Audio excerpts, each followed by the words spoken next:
कुरुक्षेत्र में शस्त्रों का अंबार लगा, सभी वीर खड़े सम्रांगण में। प्रत्यक्ष नहीं दिखती ज्वाला पर आग लगी थी कुरुकुल के ही आंगन में। सहस्त्रों शस्त्रों से सुशोभित सभी सैनिक थे सज्ज खड़े। एक तरफ सेना पांडु पुत्रों की, दूजी ओर द्रौपदी के दोषी कौरव थे निर्लज्ज खड़े। भीष्म खड़े कुरुध्वज थामे, द्रोण कृपा एक और खड़े। विकट प्रश्न हुआ खड़ा कि शूर वीरों के इस महाकुंभ में किसका किस पर जोर पड़े। नारायणी सेना को पाकर एक और खड़ा दुर्योधन खूब इतराता था, और श्वेत घोड़ों के रथ पर आरूढ़ अर्जुन किरीट मुकुट मस्तक की शोभा बढ़ाता था। अरे दुर्योधन ने नारायणी सेना मांगी, डंके जिसके समस्त आर्यवर्त में बाजे हैं। मूढ़ देख न पाया जिष्णु के रथ पर, जगत पिता विष्णु स्वयं सारथी बन के विराजे हैं। अरे सभी वीर उद्धत से खड़े, आतुर थे युद्ध का शंखनाद अब करने को। अंबर में गिद्ध विचर रहे इस आशा में, वीरों की लाशों का मांस मिलेगा चरने को। कान्हा का पंचजन्य शंख बजा, अर्जुन ने देवदत्त शंख बजाया था। कांप रहा था शत्रु भय से, रण हेतु अर्जुन के विरुद्ध जो आया था। अरे सहसा अर्जुन करुणा से भर बैठा, हृदय मोह से भरकर डोल उठा। गांडीव हाथों से फिसल रहा, तदनंतर माधव से बोल उठा।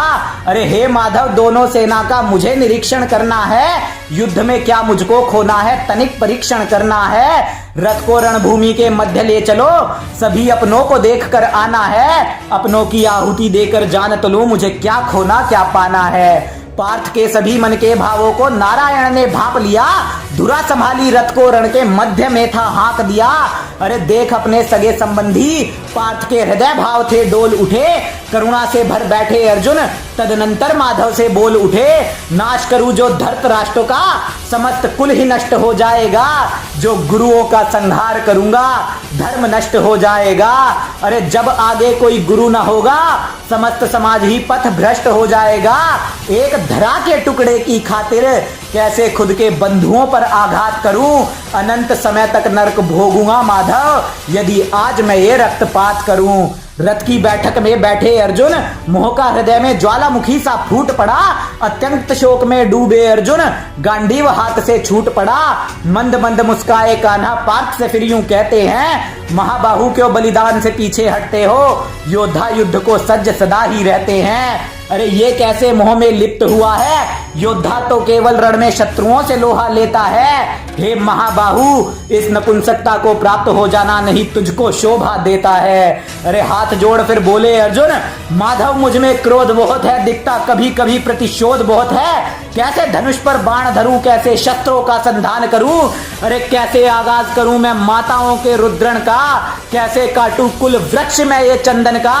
अरे कैसे अपने आदर्शों पर वार करूं, तुम ही बोलो माधव, खुद के बच्चों का कैसे मैं संहार करूं। अरे सुन के पार्थ के वचनों को माधव तनिक गंभीर हुए।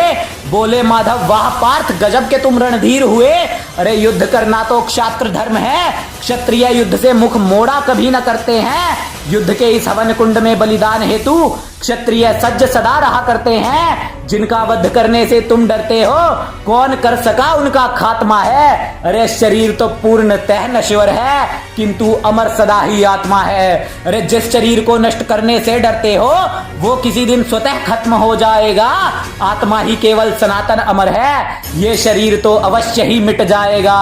अग्नि भस्म न कर सकती आत्मा, ना ही आत्मा शस्त्रों से छेदी जाती है। जल भी गला नहीं सकता इसे, और ना ही आत्मा को वायु सुखा ही पाती है। क्यों व्यर्थ की चिंता करता है, युद्ध को कर पाप मुक्त हो जाएगा। यदि क्षत्रिय युद्ध से पीछे हट जाए, उसका जीते जी ही मरण हो जाएगा। अरे सुख दुख लाभ हानि को छोड़ दे, अनंत कीर्ति पाएगा।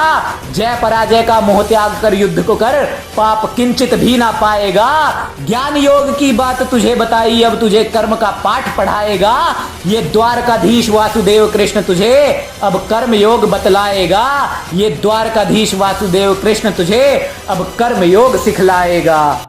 गर्व से कहो हम हिंदू है, इस पावन धरा के बिंदु है। जहाँ प्रभु राम ने जन्म लिया, उस सिंधु माता के कुंभ है।